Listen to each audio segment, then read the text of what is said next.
Body ওপিনে নাই চাওক body নাই কাৰো বডি নাই ইয়াৰ বডি এৰেষ্ট কৰিছে জেলৰ বাহিৰৰ পৰা লৈছে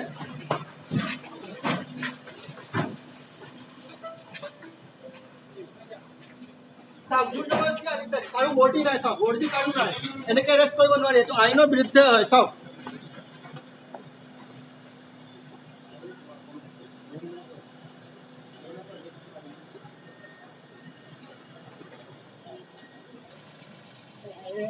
Con era estrellas, ¿no?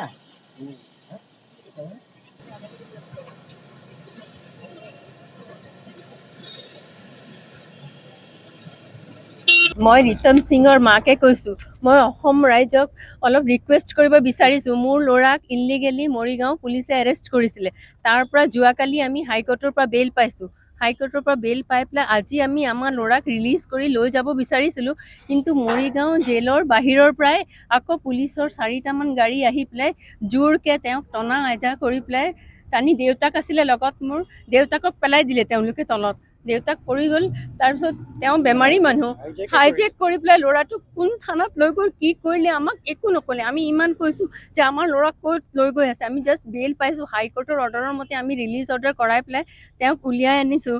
এতিয়া আকৌ তাৰ এগেইনষ্টে কি কেছ হৈছে আমাক জনাব লাগে আমাক একো জনোৱা নাই আনকি ল'ৰা ক'ত আছে কোনটো থানাত লৈ গৈ আছে একো কোৱা নাই তেওঁলোকে জোৰকৈ ল'ৰাটোৰ হাতে চাতে দুখ পাইছে একদম চুচৰাই মেলি গাড়ীত ভৰাই পেলাই উঠাই লৈ গৈছে তাক এতিয়া আমি একো নাজানো ক'ত আছে সি ল'ৰা ক'ত নাজানো কিছুমানে কৈছে যে আমি জাগিৰোড থানাত আছে আমি জাগিৰোড থানাত আহি পেলাই বাহিৰত ৰখি আছোঁ কিন্তু তেওঁলোকে আমাৰ ল'ৰা আছেনে নাই একো কোৱা নাই লগ পাবও দিয়া নাই একোৱেই কৰা নাই আমাৰ ল'ৰাক সেইকাৰণে মই অসমবাসী ৰাইজৰ ৰিকুৱেষ্ট এটা কৰিলোঁ আমাৰ ল'ৰাক কাইণ্ডলি সোনকালে আমাক সমঝাই দিব লাগে যিহেতু সি হাইকোৰ্টৰ পৰা বেইল পাইছে আমি ভাবোঁ যে তাৰ লাইফত তাৰ জীৱনত ভাবুকি এটা আছে হয়তো তেওঁলোকে তাক অনিষ্ট কৰিব পাৰে তাইৰ লাইফত কাৰণ ইমান বেয়াকৈ তাক উঠাই লৈ গৈছে সি বহুত দুখ পাইছে আৰু সি বেইল পাই বেইলত ৰিলিজ হোৱা ল'ৰা আৰু সি কি ক্ৰাইম কৰিছে কি নাই কৰা সিটো 28 দিনৰ পৰা জেলতেই আছে সি কাষ্টাডিত আছে 15 তাৰিখৰ পৰা সি কাষ্টাডিত আছে আমাৰ ঘৰত মানে এনেকুৱা ৰাতিপুৱা 8টা বজাত আহিছে কোনো অৰ্ডাৰ নাই একো নাই মানে এনেকুৱা হ'ল 4 ঘণ্টালৈ পুলিচ দৰ্জা বাহিৰত আছে সিহঁতি বাউণ্ড হৈ কাগজ মানে বাউণ্ড হৈ পিছত ফেব্ৰিকেট কিবা কৰি কাগজ বনাই দিলে তাই 2টা বজাত আমি যেতিয়া লিগেলি কাগজ দিলে তেতিয়া আমি লৈ যাব দিলোঁ লৈ কিনে মানে লখিমপুৰ থানাত ভৰাই দিলে 4 ঘণ্টালৈ কাগজ নাই ফলছ কিবা কিবি ডক্টৰৰ কাৰণে বেলেগ কাগজ দি কিনে আমি অলৰেডি তাৰপিছত হাইকোৰ্টৰ পৰা বেইল পালোঁ প্ৰথম তাৰপিছত নেক্সট আৰু লগাই দিলে কেছটো বেইল পোৱাৰ লগে লগে আমাক জমাই দিলে লখিমপুৰ জেলৰ পৰা আনি মৰিগাঁও কেছত ভৰালে কৰি ইয়াত আনিলে ইয়াৰ লাগি মেলি আমি ইমান নিৰলৈ বেইল পালোঁ বেইল ভৰাৰ পিছত কাগজ হ'লে কালি ৰাতি আমি মানে অৰ্ডাৰ হৈ গ'ল তাৰপিছত কৈছে নহয় আমাৰ ইয়াত নিয়ম আছে ছানছেটৰ পিছত আমি এৰি নিদিওঁ আমি কালি ৰাতিপুৱা কাগজ আহিব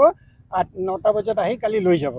আজি আমি 9টা বজাত আহি মানে অলপ দেৰি গ'ল গাড়ী বেয়া হাজিৰ হৈ 10টা বজাত কাগজ চাগজ দিলোঁ 2 ঘণ্টামান ৰাখি থৈছে ক'ত বা কি বাহিৰৰ গাড়ী পুলিচ আমুক চবে মানে যদি পুলিচে আছে সঁচাকৈ আছে জেলৰ ভিতৰত আহক কিয় মানে চোৰৰ নিচিনা বাহিৰত ৰৈ আছে 3টা গাড়ী য'ত ত'ত বাহিৰত ৰৈ আছে পুলিচে অসমৰ এইটো নেকি পুলিচৰ এনেকুৱা ৰাখিছে নেকি কি এটা মানে টুইটৰ কাৰণে চিম্পল এটা টুইট কাৰণে ইমান ডাঙৰ কাণ্ড হৈছে চৰকাৰে কি পোৱা নাই এইটো কেছ কিয় লৈ আছে আমি নাজানো কিন্তু আগৰ কেছটো খালি টুইটাৰ কাৰণে কৰিছিলে টুইটটো এটা মানুহৰ এক্সপ্ৰেছন অফ থটছ আমি আমাৰ কথা টুইটাৰত ক'ব পাৰোঁ আপোনাৰ যদি কিবা দিগদাৰ হৈছে আপুনি আমাক ৰিপ্লাই দিয়ক বা আমাক কওক আমাৰ টুইটটো আপোনাৰ কি হাৰ্ম আমি 8 মাহ 9 মাহ আগত আমাৰ ল'ৰাই এবছৰ আগত টুইট কৰা তাৰপিছত একো টুইট কৰা নাই সেই 8 মাহ যেতিয়া কোনো ৰিলিজন ভাইলেঞ্চ একো ছ'চাইটিত একো হোৱা নাই মোৰ ল'ৰাৰ টুইটৰ কাৰণে তেনেহ'লে মোৰ ল'ৰা জগৰীয়া কেনেকৈ হ'ল তাক এনেই ইলিগেল ডিটেনশ্যন কৰি থৈছে আজি যেতিয়া ৰিলিজ পালে বেইল অৰ্ডাৰ ৰিলিজ কৰি দিলে তাৰ মানে ইলিগেল ডিটেনশ্যন তাক এনেকুৱা ইলিগেলি কিয় এৰেষ্ট কৰিছে ডিষ্ট্ৰিক্ট জেলৰ বাহিৰত আনা হৈছে পুলিচে তাক উঠাই মানে লৈকে আমি সুধি আছোঁ কি কাৰণ BNSS কিবা কিবি ছেকশ্যন আছে কাৰোবাক এৰেষ্ট কৰিলে ল'ৰা ছোৱালীক জনাব লাগে পুলিচে নাই আপোনাৰ একো নাই জনা উঠাই লৈ গৈছে মানে হাইজেক কৰাৰ নিচিনা গাড়ীত জোৰ জবস্তি পঠাই ক'ত লৈ গৈছে একো নাই কোৱা তেনেকুৱা এটা হাইজেক কৰা হ'ল এতিয়া সেইকাৰণে আমি কৈছোঁ এতিয়া আছে এই যে এছপিক আমি লিখি আছোঁ আমাক ল'ৰাক মৰিগাঁও জেল মৰিগাঁও ডিষ্ট্ৰিক্ট জেলৰ পৰা হাইজেক কৰিছে এতিয়া এছপি কি ব্যৱস্থা লয় কি কৰিছে কি নাই কৰা চাওঁ এতিয়া যদি আছে যদি লিগেল ৱে একশ্যন লওক কিয় কাৰণে এটলিষ্ট মানে জনাবতো লাগে পাব্লিক আছে চবে আছে মিডিয়া আছে চবে শুনিছে কি কাৰণ কিহৰ কাৰণে তাক লৈ গৈছে নাই উঠাই কেনে হাইজেক কৰি কেনে গাড়ীত ভৰাই লৈ গৈছে এইটো নেকি দেশৰ এনেকুৱা অৱস্থা এতিয়া এছপিক দি আছোঁ চাওঁ এতিয়াতো ডাষ্টবিনত পেলাই দিয়ে কিন্তু আমাৰ কাৰ্য কৰিছে পাব্লিকৰ ইণ্টাৰেষ্টত আৰু এটা চাওক মোৰ ল'ৰা এডভকেট মিছেজে এডভকেট কাৰণে আমি ইমান দূৰ আহি পালোঁ 3টামান শাস্তি যোৱা একমাহৰ পৰা মানে টোপনি নাই আমুক নাই কৰি আছোঁ কিন্তু আম পাব্লিকৰ যোনটো ল'ৰা আছে সিহঁতৰ কি হ'ব যাৰ চিনাকি নাই এইটো চিন্তা কৰকচোন এই যদি নিয়ম কৰে এনেকুৱা যদি চলে আমাৰ অসমত কি হ'ব মানুহবিলাকৰ সেইটোলৈ কোনো হাৰমনি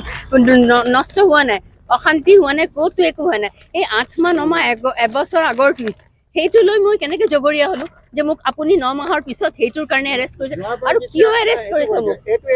হাইকোৰ্টে অৰ্ডাৰ দিছে কজ নেদেখুৱাই ঘৰত আহিছিলে কজ দেখুৱা নাই টিম 8টাৰ পৰা লৈ সিহঁতি মানে একদম 10টা মান আহিছে 150 মান পুলিচ আহি লৈ যাব পৰা নাই কাৰণ এই ল'ৰাটো ক'লে বাৰে বাৰ হাইকোৰ্টৰ অৰ্ডাৰ আছে কিবা ৰিজন নজনোৱাকে এৰেষ্ট কৰিব নালাগে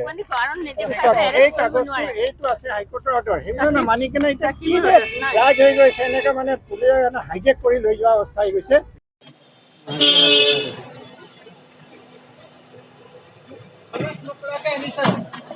বডি উপিনে নাই চাওক বডি নাই কাৰো বডি নাই উইদাউট বডি এৰেষ্ট কৰিছে জেলৰ বাহিৰৰ পৰা গৈছে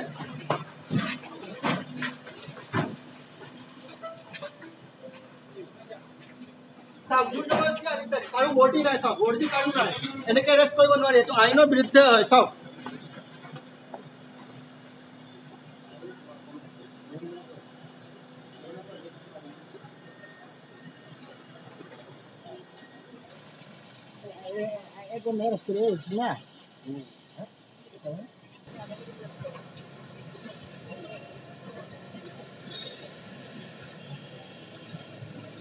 যিকোনো খবৰৰ বাবে যোগাযোগ কৰক 7099017330 লগতে 7099017110 নম্বৰত